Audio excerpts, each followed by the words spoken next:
Uh, in light of the recent events going on in the stock market, I thought I would take a second um, to kind of just do a quick conversation, quick Q&A with you guys if you're interested in asking me some questions about what's happening with the stock market. I'd be more than happy to kind of help you figure it out, figure out what your next move might be, or just kind of think it through.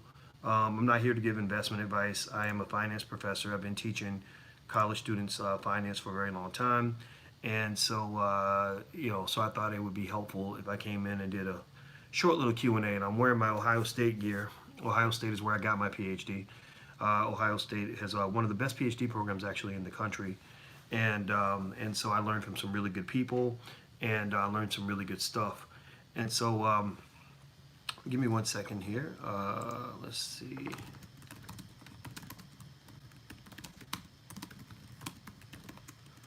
All right, hold on. I'm gonna.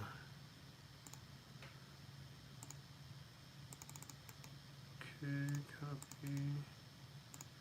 There we go. All right. So, basically, what I was looking at is a quick. I saw a little article on it that kind of breaks down kind of what's happening here, and maybe I can give an interpretation. Our market watch. There was a conversation not too long ago about the Dow Jones Industrial Average, going as high as almost 27,000, and which was, kind of inconceivable not that long ago. It wasn't, it was just sort of like, when it was at 15, 16, 17, 18,000, everybody thought that was a big deal. And one of the reasons that I push my students to consider stock market investing as part of your broader wealth strategy is because there are a lot of people in this country who've been making a lot of cheap, easy, free money, by being invested in the stock market. It's easier to make money as a, give me a second here. It's easier to make money as an investor typically than it is to make money, just doing labor. And also as an investor, you can actually make a lot more money, than you can just working for somebody. So, one of the things I have told people, and I mention this a lot, when we have our private conversations in the League of Intelligent Black People, is that, if you want your children to escape the monotony of, kind of what's been happening, in the black community economically, you want to really show them how to invest. If you don't show them how to invest, then you're going to end up, creating laborers in your family, just generation after generation of sharecroppers. Working for corporations really is it is corporate sharecropping. And I have, as a finance professor, I've taught lots of people from other communities. I've had students who were Jewish, who were white, who were Asian, Arabic students, etc., who are making lots and lots of money, kind of just thinking about wealth in a different way from the way I grew up learning about wealth as a kid. And so, one of the reasons I'm addressing the stock market crash right now, very briefly, is because a lot of people panic when the market drops. They panic and they start selling, they start getting out, and they say, oh no, the ride is over. And, in a way, historically, at least based on historical data, that's a lot like somebody, that is in, let's say they're on a tropical island and you're enjoying the sunshine. And then, one day it rains. And let's say it rains 3 days in a row and it's a monsoon. And then suddenly you're like, oh my God, I can't believe I moved here. I need to leave because it's rained, 3 days in a row. That's not the right way to think about it. The best way to think about it is to say, okay, it's raining, but the rain eventually comes to an end, and eventually the sun will come back out. And so as Jessica Brazy says, I'm not selling my stock yet. I will tell you guys, again, I'm not going to tell you what to do with your portfolio, but I will tell you what I'm doing with mine. I'm not selling. I've just been buying more stuff. That's kind of what I've always done. Nick Ross says, is it a good time to get in? Well, historically, it's never been a good time to be out. Let me just say it like that. It's never been good to not be in the stock market, historically. It's just never been good. Historically, the stock market is where a large percentage of the wealth in this country is created on a regular basis. So if you're missing, you know, if you've been missing out on it, then I don't think it's to your benefit to continue to do that. In fact, if you think about, many of you have heard the terms like investment vehicle, right? Investment vehicle. Now, I want you to think about what the term investment vehicle really means. And the way I want you to think about it is I want you to think about a regular vehicle. Think about a car, right? What is a vehicle? A vehicle is something that you use to get from point A to point B, right? And there are different types of vehicles. There are fast vehicles. There are slow vehicles. There are vehicles that are reliable. There are vehicles that are unreliable, right? And so imagine if you are trying to travel down the road of wealth. Wealth is nothing more than traveling down a road, and the person who's traveled the most distance down the road has the most wealth. Wealth is an accumulation process, and ultimately, if you're traveling down this road, so you imagine you're traveling down this road, and everybody has a vehicle to get down the road.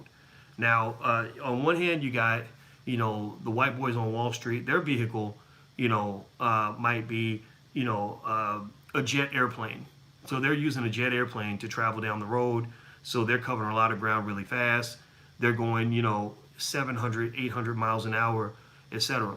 Then you got maybe, I don't know, let's say you got the Jewish community, and their vehicle is a sports car, and they're going down the road 200 miles an hour, 150 miles an hour, 100 miles an hour, whatever, but they're going really fast.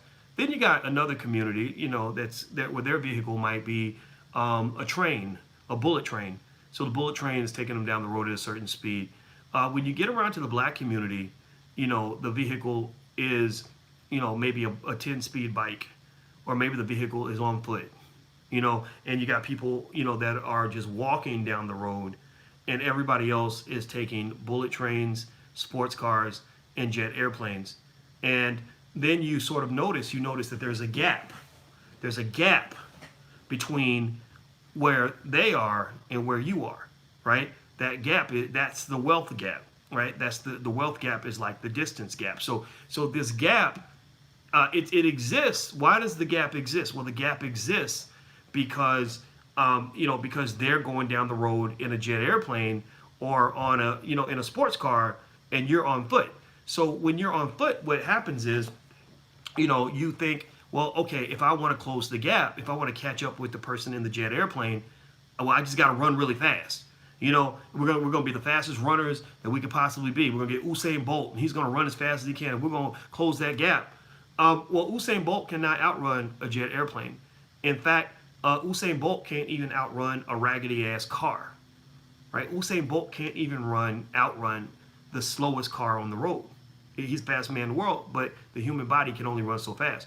So when the analogy is that, when you're trying to build your wealth through labor, when you're trying to build your wealth by working for people, especially your oppressor, y'all know how I feel about that. You're trying to build your wealth, by getting a better job, by, maybe saving a couple of dollars here and there, by, just hustling up, some extra hours on, extra shifts, maybe getting a second job, in addition to the job that you have. It's very hard to close the gap on people that are making their money through investing. And similar to the way that Usain Bolt cannot outrun even a slow car on the road, the hardest working person out here can't build wealth typically faster than somebody who's even a bad investor.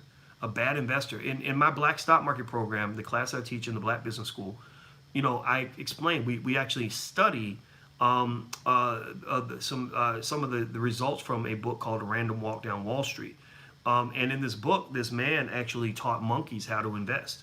And what he found was that even monkeys that invest, that just randomly are picking random stocks, just putting their money in the stock market, that they actually build more wealth than a person who does not invest at all. So even monkeys, you don't get much dumber than a monkey, right? Even a monkey who is putting their money in the stock market is going to do better than somebody who's just working at a job and trying to save a couple of dollars here and there. So so when people ask me, is it a good time to invest in the stock market? The word time means a lot to me. The word time is one of the most complicated yet powerful words in the universe. It's like love. Love is one of the most powerful forces in the universe. The word time is very, very powerful, very important. When I think about time, I think about the fact that number one, if you if you give it enough time, based on the mathematical equations that define wealth building, if you give a family 30 years, they can become millionaires. If you do certain specific, I don't care how poor you start off. I don't care how little you make on your job. If you give somebody 30 years and they're doing consistent investing strategy, they will become a millionaire. The $5 a day book I have on Amazon on how to invest $5 a day and literally elevate yourself to the top 10% in wealth. That book is actually out there, and I break that down. I actually do a whole lecture on that, etc. The other reason time is a powerful word for me is because I'm really big on time management. In the Black Keys to Greatness program that we have, we talk extensively about time management and how the ability to manage time is one of the factors that determines or separates successful people from unsuccessful people. Harnessing the power of time allows you to either feel like you can get everything done in the world, or it makes you feel like you can get nothing done. The other reason the word time means a lot to me is because when you say, is this a good time to invest in the market, you're referring to something that is called market timing. Market timing is when you try to bob and weave and duck and dodge and invest almost like you are a double dutch, a jump rope, and like you do this and you're like, okay, I'm just gonna jump in at the right time so I can start double dutching, right? Well, the market ain't like that. The market ain't like a double dutch. The market ain't something where you just try to time it like, okay, do I get in? I need to bob and weave, stick and move, get in and out, do this, do that, pick the right stock at the right time. And it ain't the casino. It ain't where you rolling the dice, trying to figure it out, you're hoping you get lucky. It's about sort of, being consistent, being very consistent.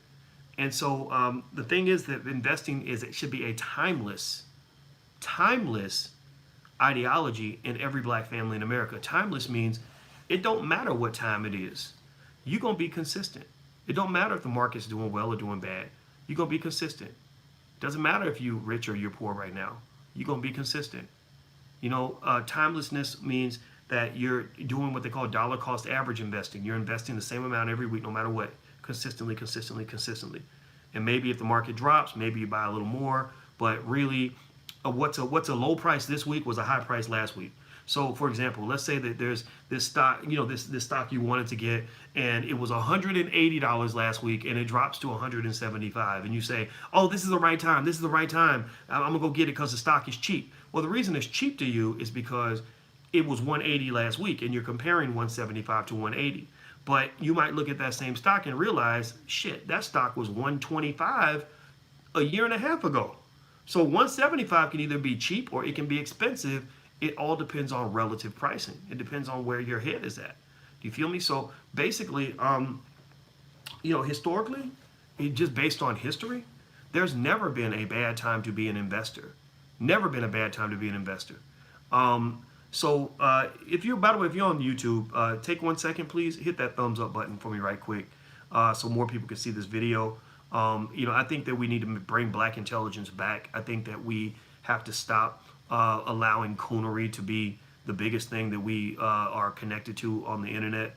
Because that stuff, all this, silly stuff out here, it's only setting us backwards. It's leaving us behind. We're oppressing ourselves half the damn time and then want to just act like everybody else is doing it. I'm not saying other people ain't trying to oppress you. But it's easier to tackle you in football if you already are laying on the ground. Like if you get the ball and you fall to the ground, then all they got to do is touch you. They don't even have to work hard to pull you down to the ground. You already laying there. So, yeah, are they trying to tackle you? Absolutely. They're tackling you every chance they get. But some of y'all just laying on the ground. Some of people in our community we just like, oh, I'm oppressed, y'all. Oh, Lord Jesus, it's so hard to be black. But I'm like, well, what are you doing with your time? Like, what do you, when you get up in the morning, what do you think about? What are you working on? What matters to you? Why is it that it's easier to get Negroes to go to a Cardi B concert than it is to get them to go to an investment summit or to an educational event or to go to something where they're going to actually get some knowledge and actually grow? Why is it easier to sell you, fried chicken and pig's feet than it is, to sell you healthy food? Why is it easier to get you to pay attention to ignorant shit than it is to get you to pay attention to intelligent shit. And so we got to be honest with ourselves. This is why I refuse to affiliate with the Democratic or Republican parties, is because I think that we get trapped in that thinking. The Democrats, they weaken you because they make an excuse for everything that you do, everything that's wrong with you. They allow you to blame somebody else, and you feel like because you can blame somebody else, that fixes the problem. Well, blaming somebody else is like, it's like a drug addict, taking a hit of crack every time he's upset that his life is bad. That still don't fix his life. It just makes him feel better about it. So you got to know the difference between things out here that are designed to improve you versus things that are designed to just make you feel better about your shitty situation. In fact, I see a lot of people right now that are getting excited about certain black politicians, and I think it's interesting. It's good entertainment, good theater. Like Andrew Gillum down in Florida. My boy's killing it. I know people that know this man, and I'm very proud of the brother. I hope he wins. I wish him the best of luck. But really, when I see the political theater of him getting elected or Obama getting elected or people like that, I see it a lot like the way I used to feel when I would cheer for my favorite football team, which was the Dallas Cowboys. When I would cheer for the Dallas Cowboys or my other football, I like the Ohio State Buckeyes. When the Buckeyes or the Cowboys won a championship, oh, I'd be into it. I would be excited. I'd be like, yeah, my boy scored a touchdown. Come on, man, come on. Like, I'm cheering, right? Right? I'm cheering. Like, if they had an election and said, vote for who you think should be the NCAA champion in football, I would vote for the Buckeyes. But make no mistake about it.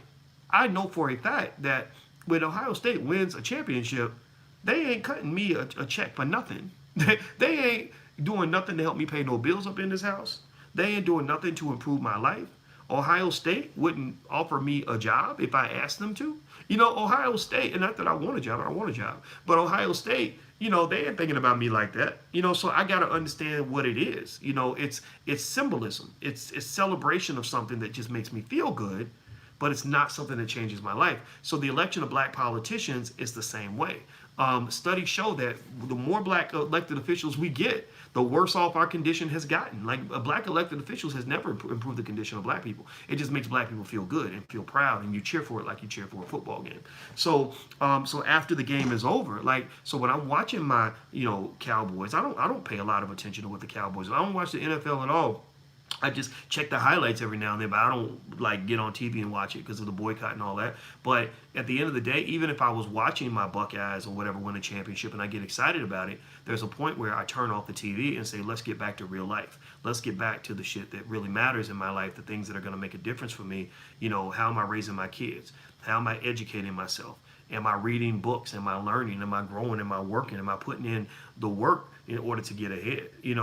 So anyway, by the way, speaking of that, this weekend, I've told you guys, some of you may know, but I'm going to repeat it to you so you guys know what's going on. This weekend, I'm doing a special lecture that's totally free based on my recent research trip to China. I just went to China for 11 days. I covered thousands of miles, and I got lots of corny little souvenirs like this little Chinese man. I just like it. I'm just vibing with this dude. I don't know his name. Maybe we should call him Big Buck or some shit. But I like him because he this is a beautiful statue, but it also represents like a strong masculine energy, like that whole emperor warrior spirit. And when I go to Ghana and stuff and other places, I'll get other statues like that. So I want my house to kind of reflect, who I want us to be as black people. But anyway. I basically broke down and analyzed the Chinese economy, 5,000 years of Chinese history, and compiled that into a lecture that I call Return of the Black Dragon. And it's basically how you and your household can actually implement similar policies and ideas that the Chinese government used to become the great economic superpower of the world. So I'm going to show you sort of how you can step by step on how you can actually implement these ideas and develop your family into an economic powerhouse in the next generation. So anyway, if you want to sign up and register, you can register now. Just go to blackdragonfinance.com. That's blackdragonfinance.com, and make sure you sign up, and you can join us Saturday night, 8 o'clock, blackdragonfinance.com. Somebody please type that in so other people can see it. Also, hit that thumbs up button if you're on YouTube, and I'm going to look at some of your questions right now. And by the way, if you ever want your questions to be guaranteed to be answered, I always answer the questions from the people who join the League of Intelligent Black People. Those are the people who sponsor the channel, so I work for you. And if you want to join the League of Intelligent Black People, you can go to intelligentblackpeople.com. That's intelligentblackpeople.com. And these are people that help us to pay some bills. So because you help us pay bills, we will put your questions at top priority. Let's see here. Dream the Dream. Dre the Dream says someone's always buying and selling. That's true. Yeah, the way stock market prices actually come into play is they don't come out of thin air. They come because somebody out there is willing to offer that price. If nobody's willing to offer that price, then the stock won't sell for that price. So that's really important. Let me see here. Your analogy of the black community and the bike is spot on. Oh yeah. I was talking about investment vehicles, and basically, those who don't invest, it's like everybody else is going down the road in a sports car or a helicopter or a jet airplane, and you're on foot. So a person who serves as a laborer their whole life and never seeks to invest has a very low probability of ever being wealthy. If you never invest, then your chances of being wealthy, I'd love to see if there's any studies out here on this, but I'd be willing to bet that the probability of a person who does not invest at all in either stocks, real estate, or home ownership, stocks, real estate, or entrepreneurship, the odds of that person who doesn't invest ever becoming like wealthy or well off are probably like less than 10%, maybe less than 5%. It's really hard for you to like grind away like at the post office or something. That's noble work. Don't get me wrong. Nothing wrong with, with working an honest job and making an honest living. But you're going to have some honest poverty to go with that, especially in America. America's kind of a capitalist society that is built on this, very competitive survival of the fittest kind of mindset. And the reason I'm doing this lecture on China on Saturday is because the Chinese have actually they're actually communists. Like their government is technically communist. They're not even capitalists, but they're able to use the power of communism to fuel their capitalism. I said, oh my God, they're onto something. They realize what Claude Anderson talks about in Powernomics. Powernomics, Dr. Anderson speaks regularly about the fact that economics should be a team sport. So when you talk about how black people are practicing, quote unquote capitalism, if you want to call it that, versus white people, I think black people are and should pursue a different model of capitalism that's more similar to what the Chinese do than what white folks do. That's my opinion. Now somebody said you stopped talking crypto. Yeah, that was kind of deliberate because I'm still invested in crypto. I still believe in the long-term potential of crypto, but I stopped talking about it so much because we had other people that were affiliated with us who were doing a lot of the crypto talk, and I got kind of tired of the drama of dealing with people that began to just see me as the crypto guy. I know Black Enterprise listed me as one of the experts to follow to understand crypto, and I just didn't really want to get into that too much just because people don't understand the nature of what's going on with crypto, and people were into it like it became like a casino. It became like a fast money kind of mindset. Like, ooh, today my crypto went up. I'm about to go cash out and get this money. I ended up in weird fights with people over a company called BitConnect. BitConnect was running a Ponzi scheme and a multi-level marketing situation, and all these people were coming to me, getting mad at me because I was saying that it was a Ponzi scheme, that you're gonna lose, you could lose your money. And BitConnect actually went out of business and took a lot of money from a lot of people. So I'm not. I just got tired of I don't want people just focusing just on the crypto thing. I think, in fact, crypto should be called crackto, because a new investor, where in crypto is their first exposure to investing, is getting a bad impression of what investing really is. Investing is not about getting rich quickly. Investing is about getting rich slowly. Those are people that David Bach refers to as automatic millionaires. And being an automatic millionaire is really the most secure way to do it. Let's see, why is the market crashing so heavy now? This is what they call a correction. And a correction is basically kind of like when the market catches up with itself. Almost like people that live the fast life. You ever see somebody that's living ratchet and their life is crazy and out of control, and they think that they're able to get away with everything, and there's no consequences for their behavior, and then one day some shit goes down, like the police show up at their door, or they catch AIDS, or somebody shoots them or whatever, and then you're kind of looking back and you're like, oh, now this is the correction. This is chickens coming home to roost. This is when they're realizing that you can't live ratchet and not expect there to be a consequence. So like that song, hey, remember the song, hey little Walter, Something's gonna get you, little water. Remember that? And they were basically talking about like market corrections, like eventually, karma is a bitch. It catches up with you. So right now, the market is feeling what you might call a little bit of karma in the sense that most of what's dropping the market right now is stuff that has been around, but really wasn't sort of impacting stock prices. But people kind of knew the day would be coming, and that's why when people ask me, they say, "Do you think the market is going to crash?" I said, "Absolutely. It always crashes. It's always going to crash. There's no question about it crashing. The reason crashes are not a big deal is because historically, when the market has crashed, it has always recovered. There's never been a time in world history, American history anyway, where the stock market has gone down and did not recover. So I'm not so worried about the crash. I just want to make sure it's always going to recover like it always has.